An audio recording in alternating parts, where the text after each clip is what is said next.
Alrighty people, welcome to SirToshi's News. So as we're all sitting around waiting for the verdict on this court case, I just thought I would bide my time and go through this article that was recommended to me by the man of the moment, Kurt Wottock himself. Actually seems to be quite a well written and balanced view here. So let's go through it and see some of the content. Here we go. Cool, I haven't done one of these shows for ages. Right, so the title says here, Bitcoin, Information Warfare and the Wall Street Journal. Spicy. So, mainstream media fascination with the individuals behind Bitcoin's pseudonymous creator Satoshi Nakamoto is provoking furious pushback from those who refuse to accept Australian inventor Dr. Craig Wright as the individual. Wall Street Journal reporter Paul Vigner has been churning out Bitcoin-related content in recent weeks, and the reaction to his November 15th article, particularly its title, Bitcoin creator Satoshi Nakamoto could be unmasked at Florida trial, was probably a tad more extreme than he anticipated. Wow. The trial Vigner referred to pits Dr. Wright against Ira Kleiman, the brother of Wright's late friend, colleague Dave Kleiman. Ira sued Wright in 2018 based on his belief that Wright and Dave were partners in Bitcoin's creation. Before Dave's death in 2013, Wright countered that Dave only helped him edit the Bitcoin white paper ahead of its release in October 2008, which was followed by Bitcoin's formal debut in January 2009. After tweeting out his article, Vigner was immediately deluged with replies, the vast majority of which were stridently opposed to the idea that the trial had anything to do with confirming Satoshi's identity. Wow. Vigner was told to check his facts and accused of engaging in unsubstantiated clickbait and continued contributing to the lack of trust in mainstream media. Wow. That's some serious shitcoin trolls, that is. Good grief. The venom directed Vigner's way was primarily coming from individuals who support the BTC token. Oh, look at that. They haven't even referred to it as Bitcoin. They just called it BTC token. This is great. These same individuals abhor Wright's BSV blockchain protocol, which boasts a capacity to scale blocks to a size that can handle a high volume of transactions with ultra low fees, sufficient to realize the micropayment peer-to-peer system described in Bitcoin's white paper. Brilliant. Among the more restrained responses to Vigner's article came from Arthur Van Pelt, a Dutchman with a serious case of anti-rightists. Van Pelt was briefly quoted in Vigner's article accusing Wright of hacking, bamboozling and fooling people, and insisting that there is no genuine, independent, credible proof whatsoever that Wright is Satoshi. Van Pelt has made a name for himself among BTC maximalists by tweeting almost exclusively about Wright and BSV, with daily tweet attacks account in the 50 to 100 range. In addition to tweeting insults and mockery of BSV and its adherents, Van Pelt also publishes volumes research articles intended to denigrate Wright's Satoshi's claim. According to Arthur Van Pelt, it was this research that led Vigner to contact him about Wright. I hope for Vigner's case that is not true, because stranger things have happened at the Wall Street Journal. Ahead of this article's publication, Van Pelt triumphantly promoted his upcoming contribution to Vigner's article. But the minuscule contribution he made to Vigner's work led Van Pelt to call the article a bit disappointing. A sentiment that likely worsened when Arthur Van Pelt made no appearance whatsoever in Vigner's subsequent Bitcoin coverage. It's hard not to suspect that Vigner chose to utilise a mere dozen words from Arthur Van Pelt's corpulent word salad because he found Van Pelt's level of anti-right antagonism to be a bit over the top. Vigner may also be aware that Van Pelt has admitted fudging facts to suit his own purposes, such as the time he knowingly filed a false copyright claim on the Bitcoin white paper, claiming to be Satoshi and citing a false Japanese address in his filing. He has taken the "we are all Satoshi" mantra a bit too far with the filing. It happens to be a felony to file a false copyright claim. Ooh! Finally, there is also a possibility that Wigner's suspect Van Pelt obsession with Wright/BSV may have been fueled by more than just personal animosity.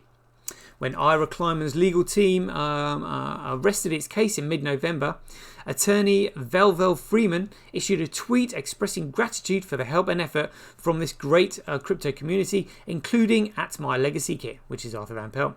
The Twitter handle belongs to Van Pelt, who had up to that point only obliquely alluded to his corporation by tweeting praise of Team Vel Friedman for doing the real hard work. But that conclusion cat is now officially out of the bag. Van Pelt likes to publicly claim that his vendetta against Wright/BSV is all unpaid community service, but the fact that he quite literally tweets from dusk till dawn and publishes extremely lengthy blog posts doesn't leave much time for gainful employment. Tellingly, Van Pelt hasn't had a real job since January 2018, when he left his consultant role at cloud-based workflow automation firm WorkflowWise. Since then, he's styled himself as a self-employed Bitcoin entrepreneur, but his entrepreneurial efforts leave much to be desired. Van Pelt helped start a company, Crypto Boots, that tried to raise money to buy European banks and turn them into crypto-friendly hubs. Unsurprisingly, that venture never really took off, which spelled doom for Dragon Industries, an affiliate and equally stillborn company that never actually did anything. At present, Arthur claims to work for Sunnyfeld BTC, a green energy mining company to whose fortunes Van Pelt is so integral that the only public mention of his involvement with the company is in his own words or in his own tweets. Van Pelt did launch a Smashing Pumpkins fan site in 2003 that's still going strong, but will go out on a limb and assume that the SP frontman Billy Corgan isn't compensating Van Pelt for his public adulation. So how exactly might Arthur Van Pelt be paying his electricity bill? Well, a month or so before Van Pelt ditched the 9-to-5 grind, the BTC address he promotes as a tip jar on his Twitter feed received a little more than 7.5 BTC, worth around $61,500 at the time, over a 2-day span. Since Van Pelt's right bashing began in earnest not long afterward, and the fact that prior to January 2018 Van Pelt had never once tweeted about Wright, we invite you to draw your own conclusions. As for who might be underwriting Arthur Van Pelt's efforts, recall that the Bitcoin block size war really took off in August 2017 with the arrival of Bitcoin Cash, BCH, a protocol that Wright originally supported. Wright later fell out with BCH insiders over unwillingness to raise the block size cap even higher, leading to a debut of BSV the following year. Wright has steadfastly maintained that BSV is the only protocol with the right to call itself Bitcoin, in part because a group of developers robbed BTC of nearly all functionality in order to steer users into Layer 2 networks controlled by the likes of Blockstream. These developers and their investors understandably want to ensure that Wright's message of a function impaired BTC doesn't gain wider recognition. Said investors include Digital Currency Group, DCG, a venture capital firm led by Barry Silbert that either controls or has a significant stake in virtually every major BTC-based enterprise out there. As Wright's Florida trial got underway on November 1st, the journal's Wigner penned an article with the revealing title Digital Currency Group wants to be crypto Standard Oil. Wow, that's a dig. Standard Oil, we all know who started that. JD Rockefeller, we know what that's turned into. Good grief. For younger readers, Standard Oil was the corporate colossus that once controlled over 90% of America's refined oil flow. Critics claimed that the company abused its near monopoly by undercutting its prices to destroy its competitors. This led to the passing of antitrust legislation, federal charges of unfairly restraining commerce, and the Supreme Court order breakup of Standard Oil into 34 independent companies. Despite this inglorious history, Barry Silbert cited Standard Oil as the model I would use as inspiration. Oh, that's outrageous, for running DCG. In addition to this emphasis on both horizontal and vertical integration, Silbert, whose take on DCG is near 40%, also appears to support standards, whatever it takes mentality to deal with competitors. Dear, oh dear. During Wright's trial, an article at crypto news site CoinDesk, a wholly owned DCG property, earned the kind of blowback Wigner endured with his Satoshi Unmasked article. Barry Silbert, brother Alan, tweeted his objections to CoinDesk, taking particular issue with the article's subhead, "At stake the ownership of Satoshi Nakamoto's 1.1 million BTC." The article was amended the next day to downplay the notion that Wright might be Satoshi. In the Kleiman versus Wright trial's discovery phase, Ira Kleiman's legal team admitted that it was receiving third-party litigation funding. Ooh, let's click on that. Where does that go? Wow. Wow. Oh. I've just lost that. Receiving third-party litigation funding. There we go. From a subsidiary of Parabellum Capital. The subsidiary was incorporated in December 2017, shortly before both the filing of Ira's lawsuit versus Wright and the commencement of Van Pelt's sudden animosity towards Wright/BSV. There's no way of learning who or what might have provided the funding for this effort, but Ira has been fishing for funds with pre-trial emails sent to parties with an interest in the Bitcoin space, holding out the tantalizing possibility of a percentage of a successful judgment should the jury award Ira a cut of Satoshi's alleged stockpile of 1.1 BTC tokens. See, that's ridiculous. They're like, oh right, so we might get this if we win this case against Craig. It's so hypocritical and ridiculous. Journalistic laziness can prove embarrassing, as the Journal recently discovered when a reporter decided to take a Green Bay Packers quarterback Aaron Rodgers' joke out about suffering from COVID toe as a statement of fact, despite the fact that Rodgers stated later on in the same show that his toe injury was a bone issue. Less amusing was the time the Journal took anti-Muslim troll Laura Loomer's word that she'd been banned from Twitter following pressure on the social network by activists at the Council on American Islamic Relations. The Journal's January 2019 article reported that outside groups and individuals had privately lobbied Twitter executives to permanently suspend Loomer's account. But the whole thing was a prank cooked up by two left-leaning activists who contacted Loomer pretending to be a disgruntled right-leaning Twitter staff. In addition to wholeheartedly agreeing with Loomer's conspiracy theories, the Islamic activists were behind her suspension. They provided her with a fake calendar showing Twitter CEO Jack Dorsey had a meeting with CAIR employees just days before she was booted from the platform. The Journal issued its report despite Twitter's senior management denying any meetings with CIAR or other Islamic groups regarding Loomer. In reality, the CIAR's role involvement was to report a Loomer tweet through the standard complaints mechanism available to all Twitter users.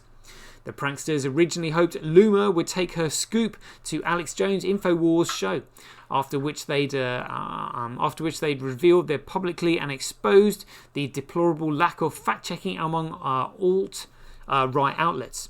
But the Journal's article resulted in Loomer's claims being amplified by more mainstream right-wing media sites, including Breitbart, Conservative Review, and Gateway Pundit. The substance of these reports has since become accepted gospel by some on the right, despite the utter lack of evidence supporting it. So before Arthur Van Pelt's coloured worldview becomes accepted wisdom beyond his Twitter feed, a word to the wise for mainstream media pundits dipping their toes into the Fedit crypto waters. There's an awful lot of money at stake in these sign blockchain wars, and no shortage of people willing to do whatever it takes to ensure their side emerges triumphant and the other side dies screaming. Forewarned is forearmed, so assume that all options have an agenda, including this one. If you're not using this trading... Oh, what's that? That must be an advert. If you're blindly looking at... Well, that must be an advert as well. Right, yeah. There we go. There we go. Wow. Fascinating stuff. Right then, people, we'll leave you there. Hope you enjoyed the show. Catch you guys later. The future of advertising. Get paid for posting your pics on Relica. Download the app now at www.getrelica.com. Get your tweet etched on Twitch, forever on the Bitcoin blockchain. Do it today at www.jointwitch.com. BuyBSV.live, the best place to buy Bitcoin SV online.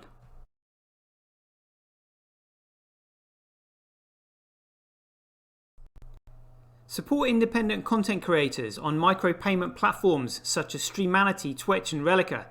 We should profit from our data, not the large corporations who track, monitor and sell it. If you enjoy the Bitcoin content that I produce, please support me by heading over to www.sirtoshi.tv, where you can keep up to date with all the latest news, gossip and content as it's created. Thanks very much.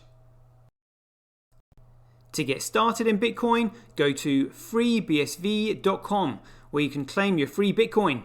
Then head over to Twitter and follow @IamSirToshi, where you can take part in his very generous and world famous free giveaways. The future of advertising meets the power of Bitcoin at TonicPow. Get paid for posting advertising campaigns to your social media profiles. Go to www.tonicpowads.com.